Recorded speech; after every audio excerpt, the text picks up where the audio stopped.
భారీ వర్షాలు, ఏలేరు వరద కారణంగా దెబ్బతిన్న గృహాలు, వ్యవసాయ, ఉద్యాన పంటల గణన ప్రక్రియ పారదర్శకంగా చేపట్టాలని జిల్లా కలెక్టర్ షాన్మోహన్ సగిలి అధికారులను ఆదేశించారు. కలెక్టరేట్ నుంచి జిల్లా collector Shan Mohan, joint collector Rahul Meena ఇతర అధికారులతో కలిసి భారీ వర్షాలు, ఏలేరు ప్రాజెక్టు ప్రభావిత మండలాల అధికారులతో జూమ్ కాన్ఫరెన్స్ ద్వారా మాట్లాడారు. దెబ్బతిన్న గృహాలు, వ్యవసాయ, ఉద్యాన పంటల గణనకు అనుసరించాల్సిన విధి విధానాలు, వరద ప్రభావిత ప్రజలకు నిత్యావసర సరుకుల పంపిణీ, పారిశుద్ధ్య కార్యక్రమాలు నిర్వహణ వంటి అంశాలపై జిల్లా కలెక్టర్ షాన్మోహన్ క్షేత్రస్థాయి అధికారులతో చర్చించి దిశానిర్దేశం చేశారు. వరదల సమయంలో జిల్లా అధికార యంత్రాంగం ఆదేశాల మేరకు క్షేత్రస్థాయిలోని అధికారులు సమర్థవంతంగా సేవలు అందించారని, ప్రత్యేకంగా పిఠాపురం, గొల్లప్రోలు, యు కొత్తపల్లి, కెల్లంపూడి మండలాల అధికారులను జిల్లా కలెక్టర్ ఈ సందర్భంగా అభినందనలు తెలియజేశారు. ఈ సందర్భంగా ఆయన మాట్లాడుతూ గత కొద్ది రోజులుగా భారీ వర్షాలు, ఏలేరు వరద కారణంగా జిల్లాలోని చాలా ప్రాంతాలు ముంపు ప్రభావానికి గురయ్యాయని అన్నారు. చాలా ప్రాంతాల్లో వరద నీరు తగ్గుముఖం పట్టి ఇప్పుడిప్పుడే యథాస్థితికి చేరుకుంటున్నాయని అన్నారు. ఈ నేపథ్యంలో దెబ్బతిన్న గృహాలు, వ్యవసాయ, ఉద్యాన పంటల గణన ప్రక్రియ చేపట్టాలని అన్నారు.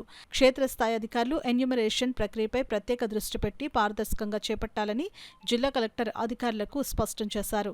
జూమ్ కాన్ఫరెన్స్లో జిల్లా రెవెన్యూ అధికారి డాక్టర్ డి తిప్పేనాయక్, జిల్లా వ్యవసాయ శాఖ జేడీ ఎన్ విజయ్ కుమార్, కలెక్టరేట్ పరిపాలనా అధికారి రామ్మోహన్ రావు, ఇతర అధికారులు తదితరులు పాల్గొన్నారు.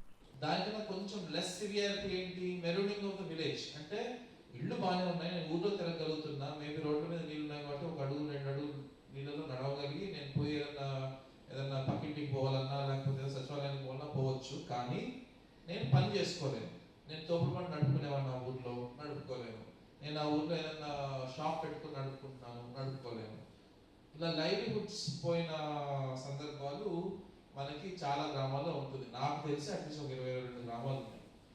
సో వీటితో పాటు మీకు తెలిసినవి కూడా, ఎందుకంటే నేను to be honest last 4-5 days ఎగ్జాక్ట్గా ఎన్ని విలేజ్, ఎన్ని హౌస్ అనేది నేను ఇంతవరకు చేయించలేదు. ఎందుకంటే ఫ్లడ్ కదా, ఎప్పుడు రీచ్ అవుతుందో, ఎక్కడికి వెళ్తుందో చేసేటప్పుడు మీరు గుర్తుపెట్టుకోవాల్సింది, మనం లిబరల్గా వెళ్తాం.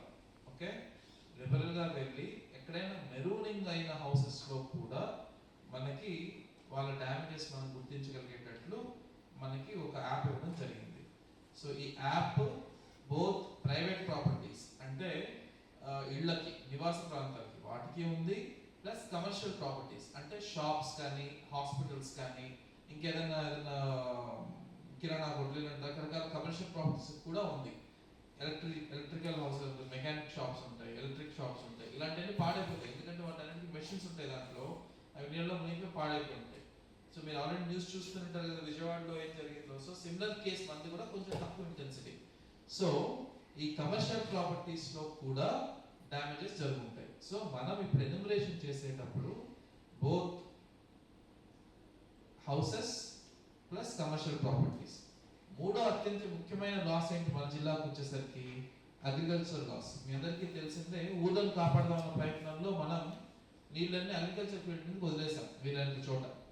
సో ఆ పని చేయడం వల్ల ఏం జరిగింది, సరే మనుషులు చనిపోలేదు, ఆనందపడితే బాగానే ఉంది, కానీ ఒక 60,000-70,000 ఎకరాలు మునిగిపోయింది దేనికి పనికి రాకుండా. So kharif practically zero. So వీలైనంత లిబరల్గా మనం అగ్రికల్చరల్ లాసెస్ ఎన్యూమరేట్ చేయాలి. సో ఈ 3 ఆస్పెక్ట్స్ అంటే ఫ్రమ్ 1 ఏది హౌసెస్ ఎన్యూమరేషన్, 2 తర్వాత commercial properties enumeration, 3 agricultural damages enumeration. ఈ 3 ఎన్యూమరేషన్ యాక్టివిటీస్ మనం